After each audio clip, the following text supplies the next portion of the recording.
အားလုံးပဲမင်္ဂလာပါတိတ်မဖြစ်ပါတယ်ဒီနေ့ဗီဒီယိုမှာတော့တိတ်ကလွေစုံဖြေစုံမဲ့မောင်ငယ်ညီမငယ်တွေအားလုံးအကျိုးရှိအောင်ဆိုရရှိရွယ်ချက်နဲ့နှစ်ထပ်သုံးထပ်လေးထပ်ငါးထပ်ကွမ်းအစရှိတဲ့စီနီယာအကိုအမတွေစီကနေပြီးတော့သူတို့ရဲ့လွေစုံနဲ့ပတ်သက်ပြီး tips တွေ advice တွေကိုအကုန်လုံးမျှဝေပေးသွားမှာပဲဖြစ်ပါတယ်သူတို့ sharing လုပ်သွားပေးမယ်tips တွေ advice တွေကတကယ်ဒီမိကုန်းနှစ်ခုပေါ်မှာအခြေခံပါတယ်။ဒီမှာတစ်ခုကတော့သူတို့ကြုံတွေ့ခဲ့ရတဲ့အခက်အခဲတစ်ခု။နောက်တစ်ခုကသူတို့အဲ့အခက်အခဲကိုဘယ်လိုမျိုးရင်ဆိုင်ကျော်လွှားခဲ့လဲဆိုတော့သူတို့ရဲ့ personal point of view ကနေပြီးတော့သူတို့အတွေ့အကြုံတွေကိုပါပေါင်းစပ်ပြီးတော့ပြပြပြီးတော့မှဖြစ်လို့တခါဖြေဆိုရမယ်ဆိုတာတွေကို sharing လုပ်ထားတဲ့ post တွေနဲ့မတူဘဲနဲ့တခြားတစ်မျိုးလေးထူကြသွားအောင်လို့ပို့ပြီးတော့လည်းအတွေ့အကြုံအသုံးချနိုင်ဖို့အတွက်ရည်ရွယ်ပြီးတော့ဒီဗီဒီယိုလေးကိုလုပ်ဖြစ်တာပဲဖြစ်ပါတယ်ရှင်ပထမအဆုံးကတော့တိတ်ပြောမှာပဲဖြစ်ပါတယ်။လွေစုံခီးတောက်လျှောက်တစ်ခုလုံးမှာတိတ်ကြုံတွေ့ခဲ့ရတဲ့အခက်အခဲတစ်ခုပြောပါဆိုလို့ရှိရင်တိတ်ကဒီတင်ချာကိုကျွန်တော်အားနေခဲ့ပေါ့နော်။ subject တွေအကုန်လုံးမြန်မာငယ်ငယ်ရဲ့တင်ချာလို့ writer နဲ့တော်တော်ကြောက်ပြီးတော့အဲ့လိုမတွေ့လည်းမတွေ့ဘူးပေါ့နော်။ပြစ်ထားတာအများတယ်။9ရန်10ရန်မှာပေါ့နော်။ပြန်ပြီးတော့တင်ချာကိုအချိန်ပေးပြီးတော့လုပ်ခဲ့အဲ့လိုပို့ပြီးတော့များများတွက်ခဲ့အဲ့လိုပြစ်မရဘူးဆိုပြီးတော့ကြောက်ပြီးပြစ်ထားတာထက်စားရပေါ့နော်ကိုအားနေတဲ့အရာမှာပို့ပြီးတော့အချိန်များများပို့ပြီးတွက်ပုံတွက်ညီကိုလည်းဆရာမတွေပို့ပြီးတော့အားဆိုင်ပြီးမေးရတယ်ပေါ့နော်ကိုနားမလဲအပိုင်းနေဆိုလို့ရှိရင်အဲ့လိုမှတ်ထားရပြီးတော့တင်ချာနဲ့ပတ်သက်လို့ရှိရင်ပြောအောင်မှာကပေါ့နော်ကိုကတင်ချာတွက်တဲ့ရုံနဲ့မရပါဘူးတင်ချာကိုစစ်လဲစစ်တတ်ရပါမယ်တင်ချာစစ်တဲ့ဟောင်းလဲအချိန်ယူပြီးတော့လို့စနစ်တကျပေါ့နော်စစ်တက်အောင်လဲလေ့ကျင့်ယူရပါတယ်လို့ဆိုတင်ချာမှာဆိုလို့ရှိရင်ကသူက5မှတ်တန်3မှတ်တန်အပုတ်တွေကိုလည်းလို့2မှတ်တန်မိကုန်းပုံစံပဲမိရမို့လို့ဓမ္မဒိတ်ထဲ2မှတ်တန်မိကုန်းတွေပဲဖြစ်တာမို့လို့အစစ်အစင်ပေးရဲ့ဟာတွေကိုပြပြီးတော့ကြည့်စရာမလိုဘဲနဲ့သူဖြတ်ထိုးညံကိုသုံးပြီးတော့ကိုဘလောက်မြန်အောင်အဖြေမှန်ကိုထုတ်နိုင်တဲ့အချိန်တို့အတွင်းမှာဘလောက်ထိအဖြေမှန်ကိုထုတ်နိုင်လဲဆိုတာကိုသူကစစ်ဆေးရမို့လို့လူကြီးချုံနေချာမှာဆိုလို့ရှိရင်တော့ခနဲ့တောက်ခနဲ့အဖြေမှန်ရအောင်တွတ်အောင်လေ့ကျင့်ထားတင်ပါတယ်လို့ပြောချင်ပါတယ်အားလုံးပဲမင်္ဂလာပါအကိုညီမလေးတင်ရနေပြီးတော့မှဒီအကိုလူချင်းပြခဲ့တဲ့ကာလတစ်လျှောက်မှာကြုံခဲ့ရတဲ့ challenge ဖြစ်စရာကိစ္စတစ်ခုခုနဲ့နောက်အခက်အခဲကိုကိုဘယ်လို improve ဖြစ်အောင်လုပ်ခဲ့လဲဆိုတာကိုပြောပြဖို့အတွက် request လုပ်ထားပါတော့မမရအနေနဲ့အစောပိုင်းနှစ်တွေမှာဒီစာစာဖုန်း essay writing နဲ့ပတ်သက်ပြီးတော့အကိုအားမရမျိုးလေးရှိခဲ့တယ်ပေါ့နော်အဲ့တော့ညီတို့ညီမလေးကြုံမှုမှာပါဒီကိုရေးနိုင်တဲ့နော်ကိုလေ့ကျင့်ထားတဲ့ခေါင်းစဉ်ဖြစ်တာနဲ့ဒီ exam ဆိုကြောင့်မလို့ဆောင်းပွဲကန်းထဲမှာကောင်းကောင်းမွန်မွန်ရေးမပြနိုင်တာမျိုးမလိုလားတဲ့အချက်တွေနဲ့ဖောင်းပွားနေတဲ့ writing မျိုးရေးဖြစ်ဖို့တာမျိုးအလုံးကြုံမှုကြမလို့ထင်ပါတယ်ဆိုင်စာဖုန်း essay တွေကိုတပုတ်ချင်းကြနနပေါ့နော်အချိန်ကုန်ခံပြီးတော့ရေးနေမယ်စာ topics တစ်ခုကိုဖတ်လိုက်ပြီးရဲ့အဲ့ဒီမှာကိုသုံးချင်တဲ့စကားလုံးစိုးစကားစကားပုံဒါမှမဟုတ်လည်း web ကြိုက်ပေါ့နော်ဒီနီတန်ပြုတ်ပုံဒီကုန်းချုပ်ပုံမျိုးလေးတွေကို note taking သဘောမျိုးနဲ့ bla စာအုပ်တအုပ်ထဲမှာတက်ရေးသွားတာမျိုးပေါ့နော်အဲ့လို note လုပ်သွားတာမျိုးလေးလုပ်စေချင်တယ်အဲ့တော့ကိုရောဒီအချင်းလေးကို grade ထဲမှာဆက်လုပ်ဖြစ်တာပေါ့နော်ဆက်လုပ်ဖြစ်တာကိုစိုက်တာကုန်းပုတ်60 90လောက်တော့ဒီနည်းနဲ့လုပ်ဖြစ်တယ်အစေကအပုတ်30 40ပေါ့နော်အဲ့လောက်အထိလုပ်ဖြစ်တယ်အဲ့ဒီ note taking လုပ်ထားတဲ့အခါကျတော့အကျိုးကျေးဇူးတွေအများကြီးရှိလာတယ်ပေါ့နော်နံပါတ်1ကတော့အချိန်ကုန်တက်တာပေါ့အဲ့တော့ကိုတို့ဘယ်လိုအချိန်ကုန်တက်တာလဲဆိုတော့ဒီပုံမှန်စိုက်တာကုန်း essay တပုတ်ရေးမယ်ဆိုရင်လက်တန်းရေးနောက်မှနိုင်ဝက်ကနေတက်တိုင်းလောက်ထိကြာနေတယ်ပေါ့နော်ဒီ note taking လုပ်တဲ့အခါကျတော့တပုတ်ကိုစာမျက်နှာဝက်လောက်လုပ်ရင်7 မိနစ်လောက်ပဲကြာတယ်တမျက်နှာထားတော့အဲ့အပုတ်ကနည်းနည်းကောင်းတာကြီးများလို့တမျက်နှာလုပ်ရင်တော့မှ15 မိနစ်လောက်တည်းမပို့ဘူးပေါ့နော်အဲ့လောက်ထိ topics တစ်ခုကိုအမြန်ပြီးရင်ပြန်ဖတ်တဲ့အခါမှာလည်းဒီတဘောလုံးရေးထားတာကိုပြန်ဖတ်မယ်ဆိုရင်ကိုယ်ချိန်နေအများကြီးကုန်တယ်ဒီအချင်းချုပ် main point လေးရေးထားတာကိုဖတ်မယ်ဆိုရင်ခေါင်းလေးကိုအမြန်ရောက်သွားနိုင်တယ်ပေါ့နော်နံပါတ်2ခေါင်းကျိုးကတော့ဒီပြန်ပြီးတော့အသုံးချနိုင်ဆိုတော့အဲ့တော့ကိုတို့ရေးထားတဲ့ note တွေကမလိုတာမပါဘူးကိုကြိုက်တာပဲကိုရေးထားတာ main point တွေဖြစ်တဲ့ကြောင့်လို့ဆောင်းပွဲခန်းထဲမှာဒီအစီအစဉ်တကြပေါ့နော်ချက်လက်ကြရေးနိုင်လာလိမ့်မယ်နံပါတ်3ခေါင်းကျိုးကတော့ကို unique writing style တစ်ခုကိုယ့်ရဲ့ကိုပိုင် writing style တစ်ခုရှားလာလိမ့်မယ်အဲ့ဒါဘာလဲဆိုတော့ကိုတို့ဒါတွေကသူများရေးထားတဲ့ sample တွေကိုဖတ်လိုက်တယ်ဖတ်ပြီးအဲ့ဒီထဲမှာကောင်းတာတွေကိုကိုကထုတ်ပြီးတော့စုထားဖြစ်တဲ့ကြောင့်မလို့ကိုပြန်ရေးတဲ့အခါမှာကိုယ့်ရဲ့ pick ကိုဟန်တစ်ခုကပေါ်လာလိမ့်မယ်ပေါ့နော်အဲ့တော့ကိုအတွက်ကဒီနည်းလေးကအရင်တော့အသုံးဝင်ခဲ့တယ်ပေါ့နော်ကိုလည်းတကယ်သုံးခဲ့တယ်ဒီလူကျော်အတွက်ကော grade တွေမှာမြန်မာတိုင်းအင်္ဂလိပ်စာအစိုးရစစ်အတွက်လည်းအရင်ထောက်ကူပြုခဲ့ပါတယ်အဲ့တော့အခုတော့ဒီလုပ်ခဲ့တဲ့ဒီ sample ပေါ့နော်ဒီ writing အတွက်အဲ့လို note လုပ်ခဲ့တဲ့စာအုပ်လေးရဲ့နောက်ဒီ essay letter စာအုပ်ကောင်းလေးတွေကိုကို Telegram channel တစ်ခုနဲ့ sharing လုပ်ပေးထားတယ်အခြားလူတွေတို့လိုအပ်တဲ့စာအုပ်လေးတင်ပေးထားပါတော့ကိုဒီ description မှာကိုအဲ့ channel link လေးကိုချပေးထားပါတယ်အားလုံးကျေးဇူးအများကြီးတင်ပါတယ်ဗျာအားလုံးသိတဲ့အတိုင်းပဲလူချင်းပြိုင်ပြီဆိုလို့ရှိရင်စာတစ်ခုလေးပြန်ရမှာမဟုတ်ပဲအားကစားရေးလေးပြန်ရပါတယ်အားကစားနည်း၅မျိုးမှာတိုက်ထိုးအိထာမတင်လောင်းချမ်းမီတာ100နဲ့မိန်းကလေးဆိုမီတာ400ယောက်ျားလေးဆိုမီတာ800စသဖြင့်ပြေးရတာအားလုံးလည်းသိပြီးသားပါအဲ့ဒါတွေမပြောတော့ပါဘူးအဲ့ဒီမှာအဓိကပြောချင်တာမီတာ800ပါမီတာ800ကចောင်းသားအများစုအတွက်ခက်ခဲတဲ့အားကစားတစ်ခုလို့သတ်မှတ်ထားကြပါတယ်တော်တော်များများလေးကြောက်ကြပါတယ်အဲ့တော့မီတာ800ကိုကောင်းကောင်းပြေးနိုင်အောင်ဘယ်လိုမျိုးချို train ထားရမလဲဆိုတာအခုနည်းနည်းရှင်းပြခြင်းပါတယ်အခုတော့လူကြီးကျွန်းစပြိုင်တော့ grade 11သိန်းဒီအားထားက1ကျောင်းမှာတက်နေရပါလူကြီးကျွန်းပြိုင်မှုတစ်လားလောက်လိုမာတဲ့ဟာအခုကမျိုးနယ်ဘောလုံးကိုသွားပြီးတော့တနေ့ကို10ပဲပြေးပါတယ်ဂျော်ဂင်ပြေးတာပါပြေးကစားမှာတော့တော်တော်ပင်ပန်းပြီးခန္ဓာကိုယ်လည်းကြိုက်ခဲနေရပါပဲဒါပေမဲ့10ရက်12ရက်လောက်ပြေးပြီးသွားရင်တော့ကိုယ်ခန္ဓာကိုယ်ကဒီလိုတာဝေးပြေးရတာကိုသားကျသွားပါပြီအဲ့ချိန်ကျရင်မောတာပင်ပန်းတာကိုလည်းခံနိုင်ရှိလာပါတယ်အဲ့လိုပြေးလာရင်နေပြိုင်ပွဲနီးလာပြီး10ရက်15ရက်လောက်အလိုမှာဆိုလို့ရှိရင်တော့10ဘက်မပြေးပါနဲ့တော့အဲ့ချိန်ကျရင်ကိုယ်2ဘက်ပဲပြေးပါနှစ်ပတ်ပဲပြေးပြီးတော့အရှင်ကိုပိုတင်ပြီးပြေးပါတိုင်မှာလည်းမှတ်ထားပါဒါမှကိုယ်စံချိန်ကိုသိရမှာပါ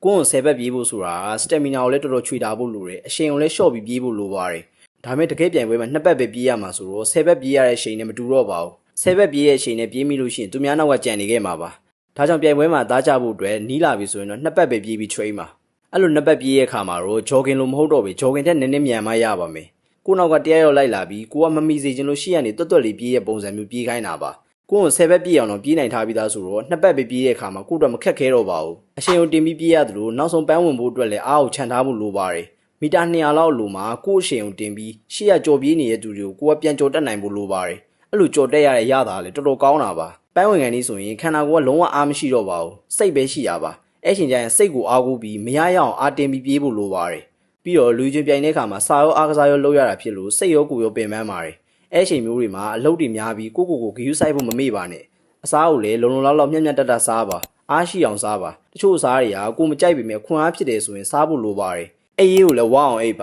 အေးရေးဝအောင်မအိပ်နိုင်ဘူးဆိုရင်တောင်မှတင့်တဲ့လောက်တော့ရအောင်အိပ်ပေးပါဒါမှအုံနောက်ကတေချာအလုပ်လုပ်နိုင်ပြီးခန္ဓာကိုယ်ကလည်းလန်းဆန်းနေမှာပါပြီးတော့ဖျားတရားလည်းကိုတတ်နိုင်တဲ့လောက်လုပ်ပါအဲ့ကာလတွေမှာမိဘတွေနဲ့လည်းအတိုက်ခံမဖြစ်ပါစေနဲ့ကံတရားကကိုယ့်ဘက်ကပါနေတပန်းတာပါတယ်အားလုံးပဲမင်္ဂလာပါအခုကတော့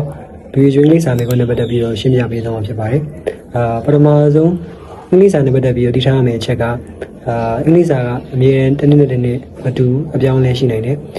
ဒါပေမဲ့များသောအားဖြင့်မေးများတဲ့ပုံစံကတော့ဒီ read the passage ရယ် grammar ရယ် essay အဲ့သုံးခုတော့မေးများတယ်အဲ့သုံးခုကြောင့်ကိုရှင်းပြချင်ပါတယ်ပထမဆုံးတစ်ခုအနေနဲ့က read the passage အတွက်ကဒီ practice များလုပ်ထားရင်အဆင်ပြေမယ်စာအုပ်တွေများလေ့ကျင့်ထားရင်အဆင်ပြေမယ်နောက်တစ်ခုက grammar မှာကသူပြောတာကတော့grade 10ဆိုရင် grade 10နဲ့ပတ်သက်တဲ့ grammar grade 11ဆိုရင် grade 11နဲ့ပတ်သက်တဲ့ grammar grade 12ဆိုရင် grade 12နဲ့ပတ်သက်တဲ့ grammar ပဲမေးမယ်လို့ပြောထားရဆိုပေမဲ့တချို့နှစ်တွေမှာ3တန်းလုံးက grammar တွေပေါင်းမေးရမျိုးရှိနိုင်တယ်ကံမကောင်းတဲ့နှစ်တွေမှာဆိုရင်စနေဟောင်းဆယ်တဲ့ grammar တွေမေးရမျိုးရှိတယ်အဲ့ဒီကြောင့်မလို့ကိုယ့်ဘက်ကအကောင်းဆုံးပြင်ဆင်ထားရင်ပို့ပြီးတော့အဆင်ပြေမယ်နောက်ဆုံးတစ်ခုအနေနဲ့ကessay အတွက်ကထုံးစံနိုင်မယ်များရေးချင်ထားရမယ်များပတ်ထားရမယ်အဲ့ဒီမှာကိုလေ့လာခဲ့တဲ့ပုံစံလေးပြပြချင်ပါတယ်ကိုဘယ်လိုလေ့လာခဲ့လဲဆိုရင်AI2 တခုဥမာ ChatGPT ကိုရေးခိုင်းခြင်းနဲ့ essay နာမည်ပြောလိုက်တယ်ပြီးတော့ကိုလိုချင်တဲ့စလုံးရည်အတွက်ကိုပြောတယ်ပြီးတော့ကိုလေ့လာခြင်းတဲ့ vocabulary ကပဲ level လဲဥမာကိုက advanced vocabulary တုံးချင်တယ်ဆိုရင် advanced vocabulary intermediate vocabulary တုံးချင်တယ်ဆိုရင် intermediate vocabulary နဲ့သုံးပြီးရေးပေးပါလို့ပြောလို့ရတယ်အဲ့ဒီနီလန်ကဒီ essay letter လေ့လာတဲ့သူတွေအတွက်ပို့ပြီးတော့အဆင်ပြေမယ်လို့ထင်တယ်နောက်ဆုံးအနေနဲ့မှာကျင်တာကတော့ revision လေးစာမေးခွန်းက NC မေးခွန်းဖြစ်တယ်အဲ့ဒီအတွက်ကြောင့်မလို့ကိုယ့်ရဲ့ English level ကlevel တစ်ခုမှရောက်နေမယ်ဆိုရင်အခက်အခဲမရှိဖြစ်ဆိုနေပါလိမ့်မယ် Hello guys အဲ့တော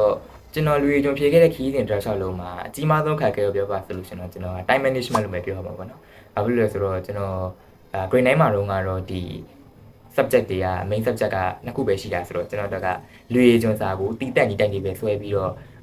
့လေ့ကျင့်ခွင့်ရခဲ့တယ်ပေါ့နော်။ဒါပေမဲ့ grade 10ရောက်လာတဲ့အခါမှာ main subject တွေပိုများလာတယ်။ပြီးတော့ကျူရှင်ကြီးတိုင်းကျင်ကြီးကလည်းပိုပြီးများလာတဲ့အပြင်ပေါ့မှာကျွန်တော်ကဒီအခြားသောပြင်ပ activity တွေပါလုပ်တာမို့လို့ဒီလူကြီးကျွန်စာကိုတီးတက်လုပ်ဖို့အတွက်ကျွန်တော်မှအချိန်မရှိဘူးလို့ပြောလို့ရတာပေါ့နော်အဲ့တော့ကျွန်တော်တို့ကအကောင့် solution ကတော့ဖြစ်ခဲ့လေဆိုတော့ဒ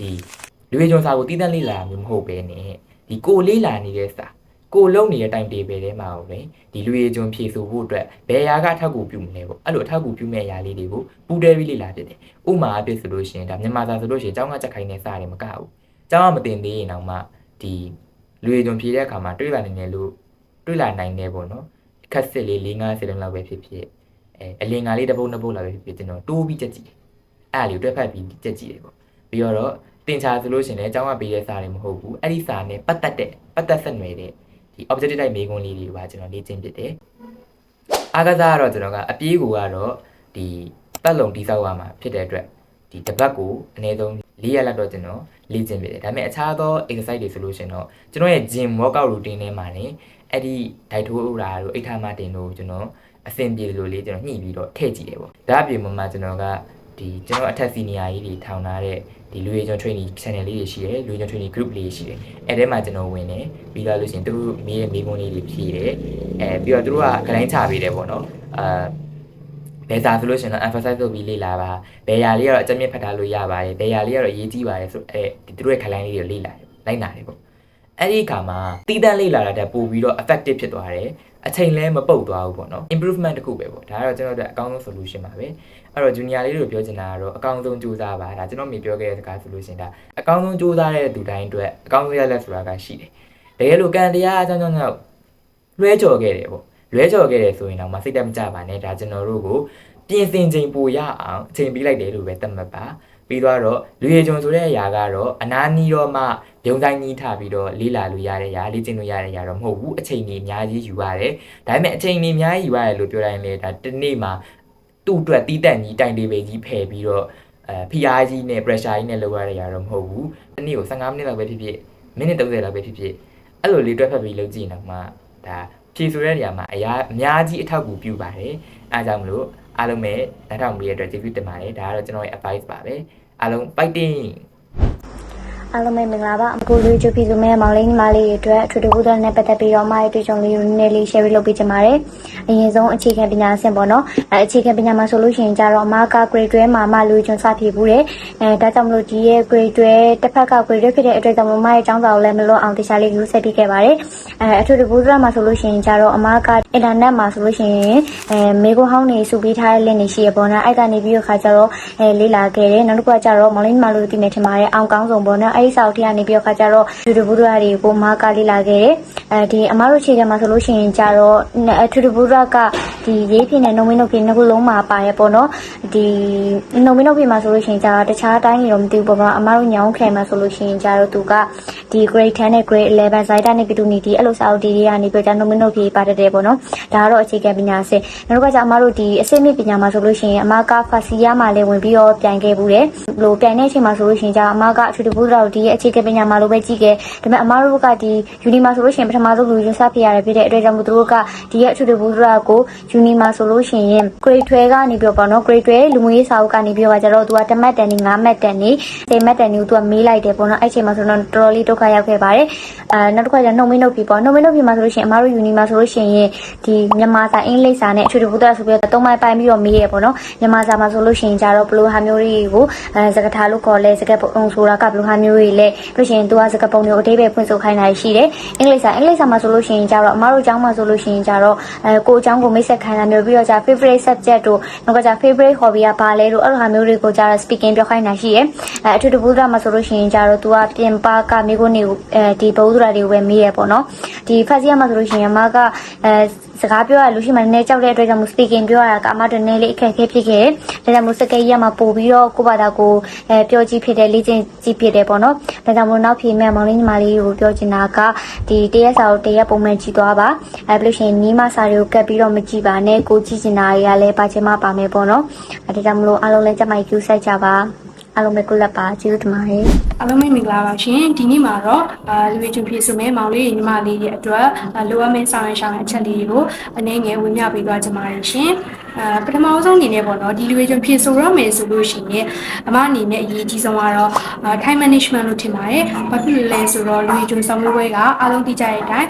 းလေးလာဆရာစာရရလည်းအများများတယ်ပြီးတော့ကိုယ်ကရစစ်ဆေးမှုတွေလည်းပါတဲ့အတွက်ကြောင့်ပေါ့နော်ကိုကတနည်းတာမှာဆိုလို့ရှိရင်ဘယ်အချိန်မှာဘယ်စာအပြီးလုပ်မယ်ဘယ်အချိန်မှာလေ့ကျင့်ခန်းလုပ်မယ်အနားယူရခြင်းကလည်းပေးရမှာဖြစ်တဲ့အတွက်ဘယ်အချိန်မှာအနားယူမယ်ဆိုတာကိုကိုကတတ်တမတ်မတ်နဲ့ပေါ့နော်အချိန်ကိုတေချာလေးစီမံခန့်ခွဲနိုင်မှုအတွက်အရေးကြီးပါတယ်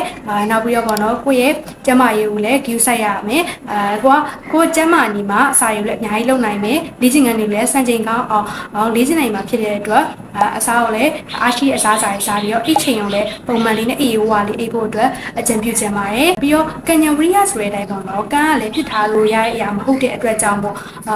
ဒီဖျားတရားလေးကိုလည်းလုပ်ပေးစေခြင်းနဲ့ဖျားစာရိုးတရားထိုင်တာတွေလုပ်တာလည်းဒီကိုယ့်ရဲ့ကံကိုမြင့်စေအောင်တာမကပဲနဲ့ပေါ့နော်စာရေးလေ့လာတဲ့အခါမှာလည်းစိတ်ကိုပို့ပြီးကြည်လင်စေတဲ့အတွက်မှတ်ရချက်ရတယ်လေကူလာစီမှာတော့ဒါကတော့အပေါက်ကိုတွေ့ပါပါတော့ဒါကြောင့်မို့ဒါကိုလည်းအကြံပြုခြင်းနဲ့အရေးကြီးဆုံးအနေနဲ့လူကျွန်းဖြည့်စုံမဲ့ကာလတစ်လျှောက်လုံးကအရန်ပင်ပန်းနဲ့စာရေးလေ့လာရတာရမ်းများတဲ့အတွက်လက်လျှော့ခြင်းစိတ်တွေနော်နောက်ဆုံးခြင်းစိတ်တွေပေါ်လာတဲ့ခါမျိုးတွေမှာလည်းပေါ့နော်ကိုယ့်ရဲ့စိတ်ကိုမလျှော့ပစ်လိုက်ပဲပေါ့နော်ကိုယ့်ရဲ့တက်ကစီနီယာကိုကြည့်ပြီးတော့ motivation ယူပြီးတော့နော်ကိုဖြစ်ဖို့ပြရမယ်ဆိုရယ်စိတ်နဲ့တူစိတ်ဓာတ်ကိုအကောင်းဆုံးကြံ့ခိုင်အောင်ထားပြီးတော့နော်ကိုလူကျွန်းဖြစ်အောင်ကြိုးစားကြပါလို့အမအနေနဲ့တရားနေပြီးတော့ motivation လဲပေးခြင်းနဲ့အဲကြောင့်မို့နောက်ဆုံးအနေနဲ့ပေါ့နော်လူကျွန်းဖြစ်ဆိုမဲ့မောင်လေးညီမလေးအားလုံးလည်းပေါ့နော်ရင်ဆိုင်ရမယ့်အခက်အခဲတွေကိုအကောင်းဆုံးကျော်လွှားနိုင်ပြီးတော့ဒီမဲ့ချက်ပန်နိုင်ကိုအရောက်လန်းနိုင်ကြပါစေလို့ဆုတောင်းပေးနေနှုတ်ဆက်လိုက်ပါသည်ရှင်